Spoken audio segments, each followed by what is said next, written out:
Hello YouTube, this is Franks TV. Tara na po at magkatakotan na naman po tayo. Medyo natakan na lang ating pag-upload ng video dahil naging busy tayo at nagkaroon tayo ng konting sakit ng ilang araw kaya medyo na tigil lang ating pang-vlog. So ngayon ito kayo guys, medyo magaling na ang inyong lingkod kaya tara guys at magre-reaction video na naman tayo naman nakakatakot. Ang ating reaction video ay kay Pipoy Tandok. Magaganda mga video nito, talagang nakakailabot, nakakagulat, suspense. Tara guys, simulan natin. Kay Pipoy Tandok. Talagang nakakilabot to guys. Ito na. Narito na ang mga pinaka nakakatakot na nakunan ng kamera. Paalala, pag napanood mo to'y dapat mag-subscribe ka para hindi ka dalawin ng masamang espiritu. Kaya't kung ready ka na, ano pang hinihintay mo? Tara na!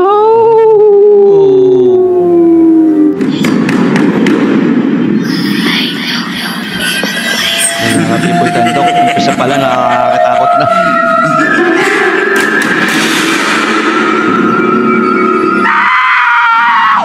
Alas 3 ng madaling araw nang makaramdam ang nagve-video ng isang nakakapangilabot na pangyayari sa kanyang kwarto. Yung mukha naman babae ba yun?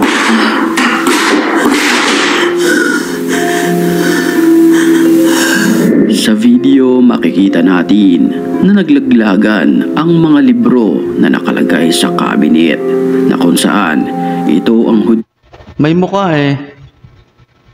Nakakilabot may mukha nun.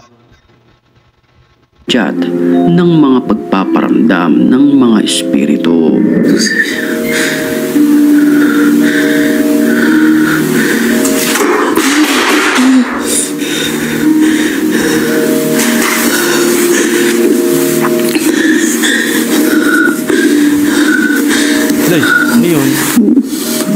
Habang takot na takot ang nagbe-video ay patuloy ang paggalaw ng mga kagamitan.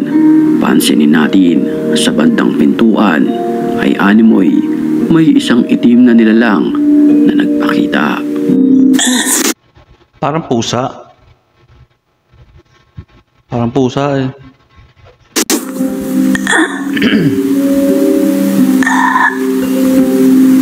Ano yun? Isang matapang na ghost hunter ang pumasok sa abandonadong bahay na ito. Makikita natin ang sobrang kalumaan nito na kung saan dito naranasan ang nakakapangilabot. شر ما خلق حصنت نفسي بلا إله إلا الله.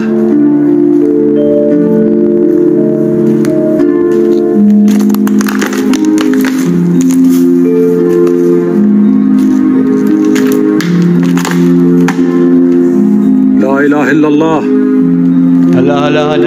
Hala.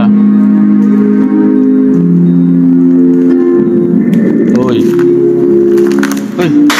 بسم الله أعوذ بكلمات الله التامات. Sa kanyang paglilibot ay may kumalabog sa dulong bahagi ng lugar na ito na talagang nagpatindig ng kanyang balahibo. Ay, putang mo. Nahuli kam naman sa CCTV na ito sa isang kalsada. Buisit ka, Pipoy Tandok. Yung kinakatakot ko, yung nakakagulat eh. Bigla-biglang nabulag ka. Ang animoy kakaibang nilalang na bigla na lamang bumagsak mula sa kalangitan.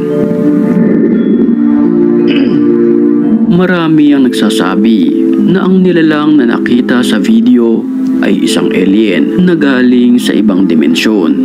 Ikaw, naniniwala ka ba sa mga alien? O ano? Estoy ahorita en el baño de universidad. Lo peor ahorita es que Nagvideo ang lalaking ito sa isang public comfort room na kung saan nakaramdam ito ng animoy isang nilalang na sumusunod-sunod at nagmamasid sa kanya. Está tocando la puerta, pero quiero que vean que pues no hay nada. Vean, ahí está mi reflejo. Mi reflejo, pero de este lado, pues aquí no hay nada. Vean. Kinunan niya ng video ang bawat sulok at mga cubicle nito. Chow King, Chomay Chow Fan. Kakaibang wok sarap. Sarap mag-chow. Skip na natin yung guys. Nito. Aquí tampoco hay nada. Aquí pues el lugar es bastante pequeño. Está mi reflejo. Pero aquí voy. May gumalaw. Nang walang ano-ano'y, bigla na lamang gumalaw ang pintuan. Uy,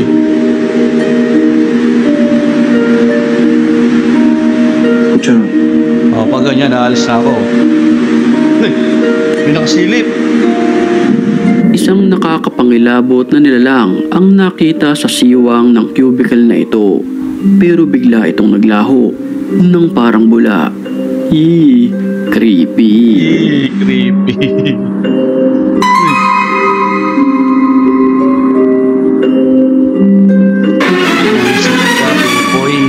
Okay, so it's this morning at 12 a.m., 12:06. Sa CCTV naman na ito nakunan ng video, ang animoy isang nakakapangilabot na nilalang. Pero ito ay mistulang ulo lamang ng isang nilalang. Nagugulat ako mamaya, biglang bumulaga na naman yung babae. Tintik na tintik na video na to ni Bipoy Tandok. Na hindi maipaliwanag. Okay, so it's this morning at 12 a.m., 12:06. And then an hour later, nothing. And then you go a little bit further.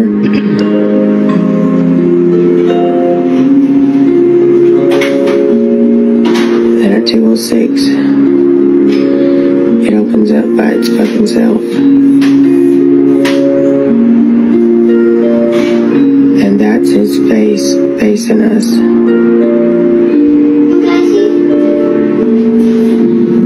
Ang nilalang ay mistulang nakatitig lamang sa may kamera na talagang labis na ikinatakot nang may hawak ng CCTV na ito.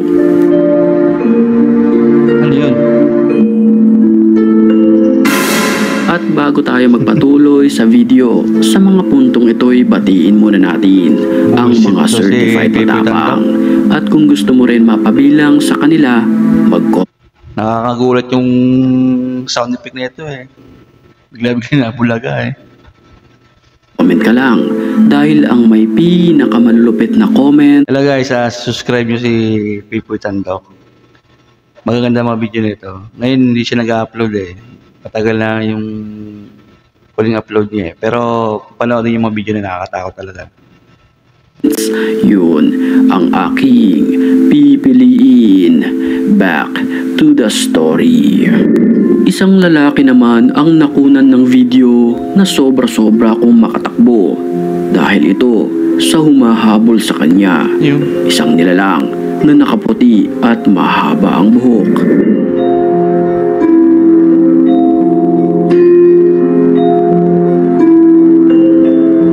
Sa mga oras na iyon, nagtatago ang nagvivideo sa mga nakaumbok na lupa para hindi rin siya makita ng isang nilalang na ito. Maya-maya lamang, biglang umakyat ang nilalang sa poste na para ba itong isang aswang.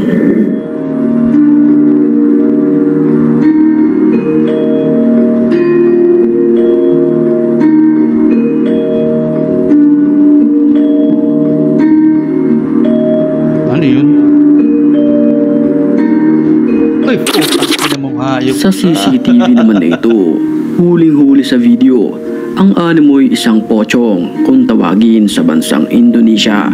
Sa mga hindi nakakaalam, ang pochong ay isang nilalang na kung saan ito ay pumanaw na. Ang mga pumapanaw kasi sa kanila ay binabalutan ng puting tela bago ito ilibing. Kaya't sa video na ito ay napakaraming kinilabutan nang makita sa CCTV ang nilalang na ito.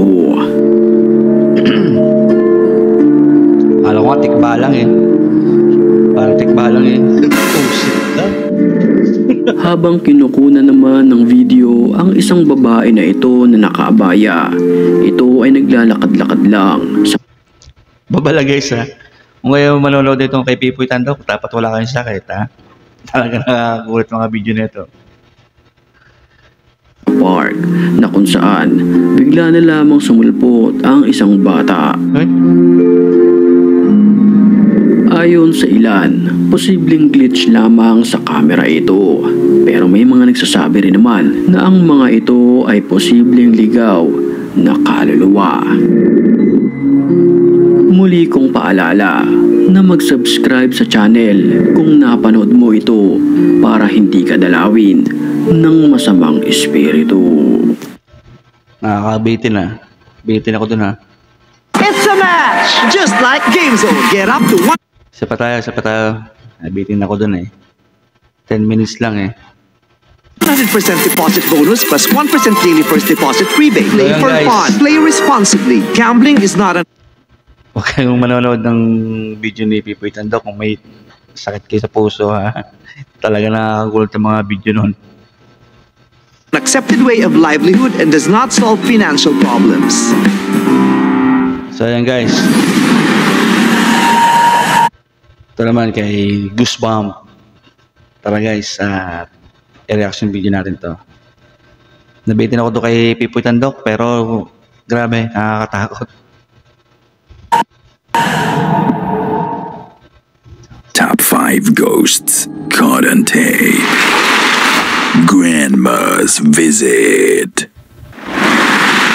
Pinost ni Savannah ang nakuhaan niyang strange encounter ng anak niya isang gabi. Ang event na ito ay nangyari 1 taon na ang nakalipas. Ang anak niya at ang lola ng bata ay close sa isa't isa. Nang magkasakit ang lola niya, lagi nilang binibisita ito sa nursing home at gustong-gusto itong ginagawa ng bata. Unfortunately, her grandma passed away just a few days before this video. Panoorin natin ang nakuna nila sa CCTV. Hi. Aquí dentro.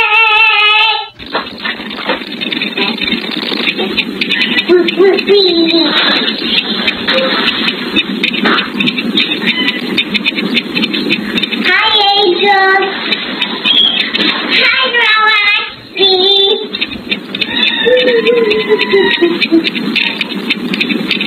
It's my time. Hindi natawa. And you want to dance on now. For a pizza. Remember? Naglalaro ang bata sa sahig ng laruang eroplano ng kanyang kapatid. Nag-hi siya at excited niyang ipinakita ang plane toy sa kausap niya. After that, she said hi to the angels and her grandma Eckersley. May mga disembodied voice akong naririnig pero hindi ko ma-figure out ang sinasabi ng boses.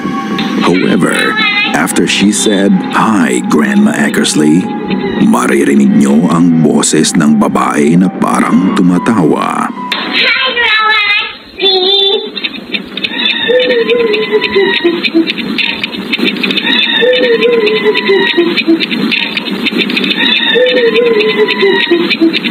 Ito ba ay boses ng lola niya na nagagalak siyang makita? Then she continues to converse with her dead grandma. Katakot yun ha.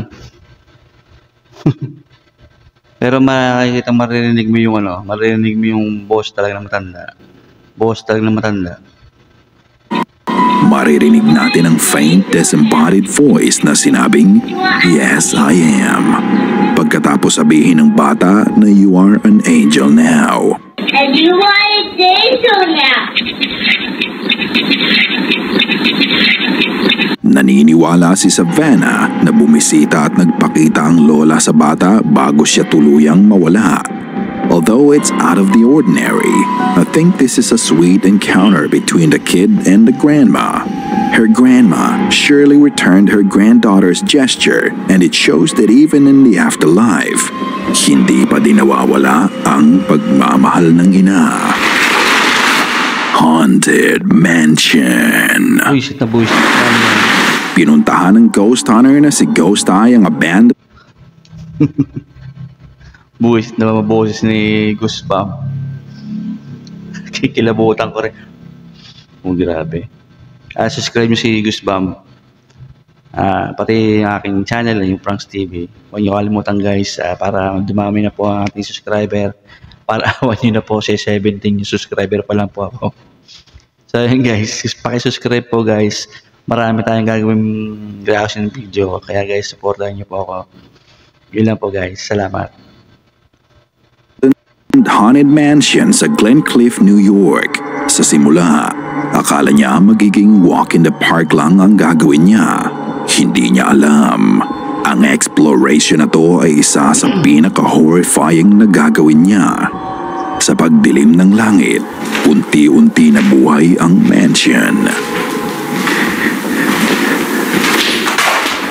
Oh, the floor is crazy.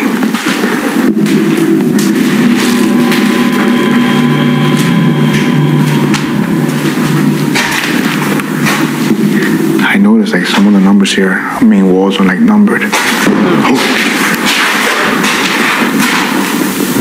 May lumagabag.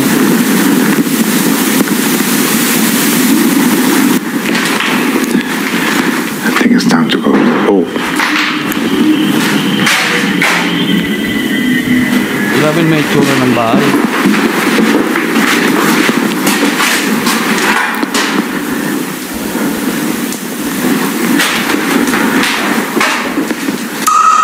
Nililibot niya ang paligid.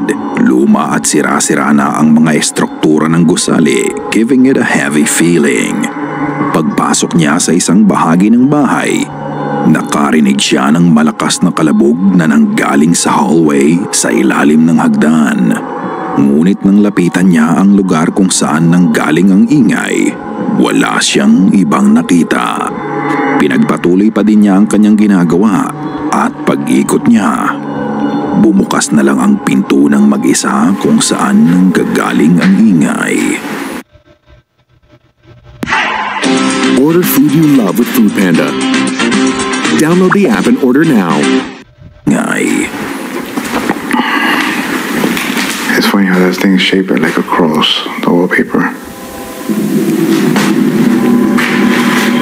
Oh, the door just opened. Bumukas.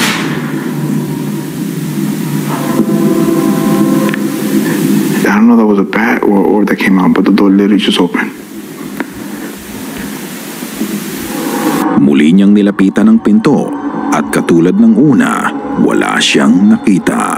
Sa pagdaan ng bawat minuto, mas lumalakas ang kabog ng dibdib niya. Pumanik siya sa ikalawang palapag ng mansyon at itinutok niya ang camera sa isang bahagi ng bahay. Ito ang kanyang nakita. There's something moving there.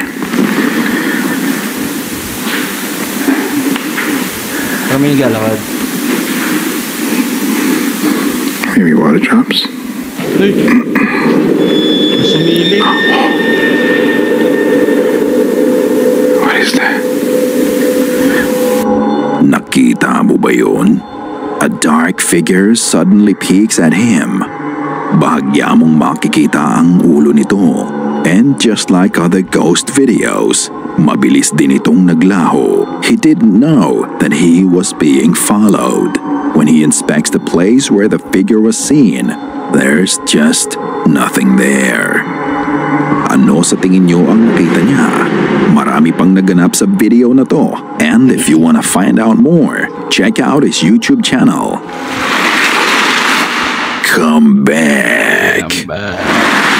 Ang videong mapapanood nyo ay hindi typical na horror footage about paranormal, but is just as terrifying, if not more. Nagre-ready ang uploader ng video para sa unang araw ng kanyang trabaho. Habang siya ay naghahanda, Siya ay na-interrupt nang biglang pumasok ang nanay niya sa kwarto. Nakatanggap siya ng tawag na nanggaling sa number ng kapatid niya, pero iba ang nasa linya. Dahil ang kausap nila ay ang driver ng Uber car na sinasakyan ng kapatid niya. I think I might double up on the ponytails.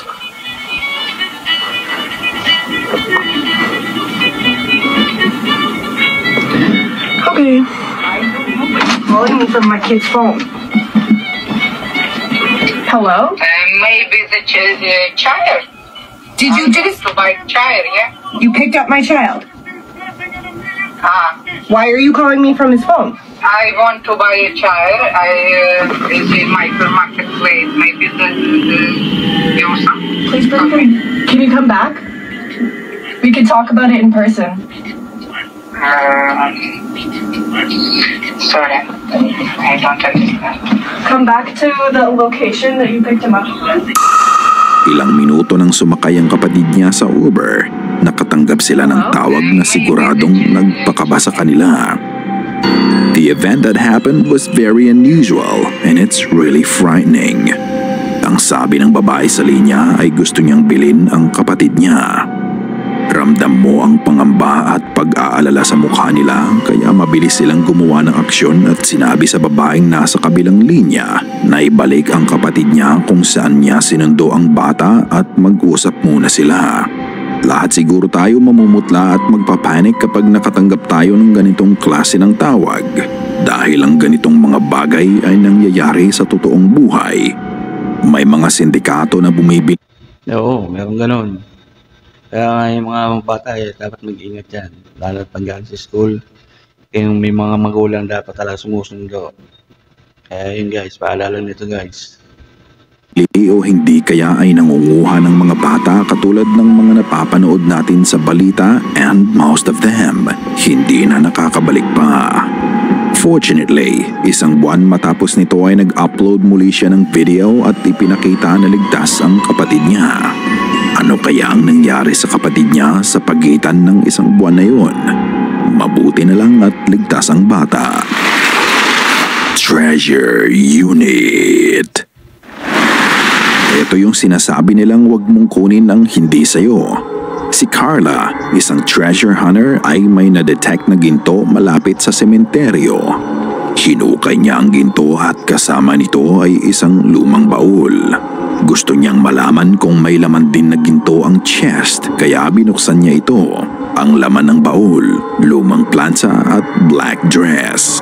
Inuwi niya ang mga ito at nang sumunod na araw, dito na nagsimulang magkaroon ng kakaibang activities sa bahay niya. Malalim na ang gabi nang may bumisita sa kanya.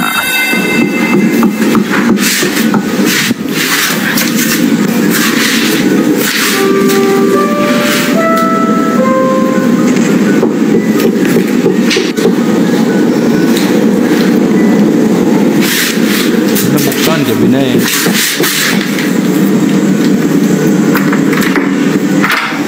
Nako, binuksan pa.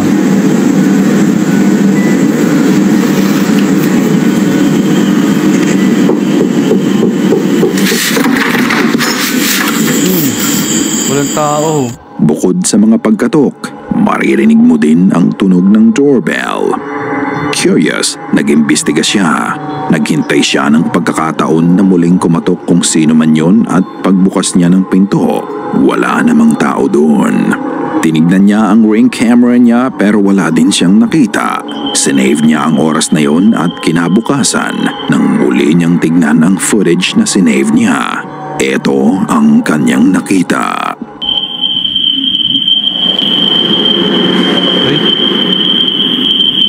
Makikita ang isang pale figure ng babae ang nakasilip sa harapan ng bahay nila.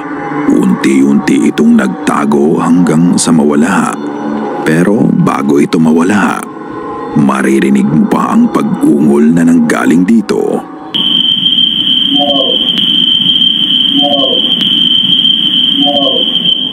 Ito nga kaya ay may kinalaman sa baul na nahukay niya? Ikaw na ang humusga. Camp out. Isang grupo ng mga rider sa Indonesia ang naglilibot isang gabi. Dahil sa katuwaan nila, hindi nila namalayan na lumalalim na pala ang gabi. Nagpasya silang mag-camp out sa abandonadong gusali na dating sports complex. Mabilis na nakatulog ang ilan sa kanila dahil sa pagod. Malamig ang gabi kaya tabi-tabi sila sa nilatag nilang higaan. Hindi mapakali ang isa sa kanila kaya nagsimula siyang mag-video. Ang hindi niya alam ay may iba na din pala silang kasama.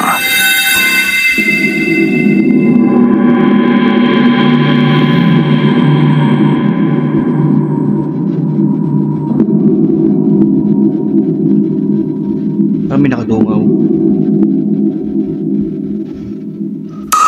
Pinagmamasdan lang niya ang kanilang paligid.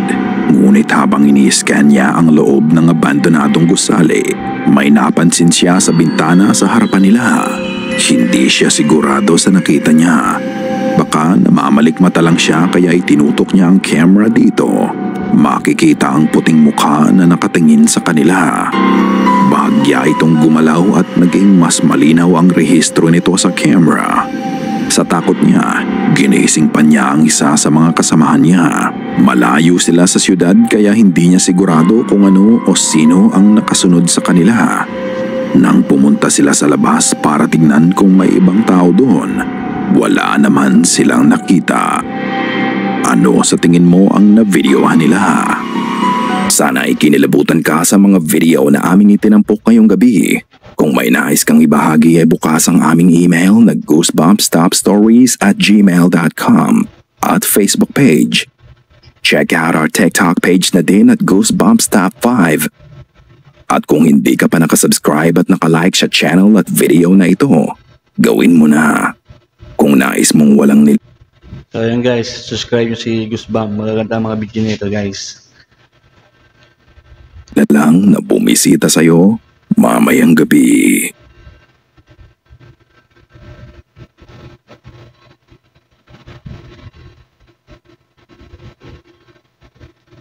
So ayan guys, tapos na ngayon tayo. So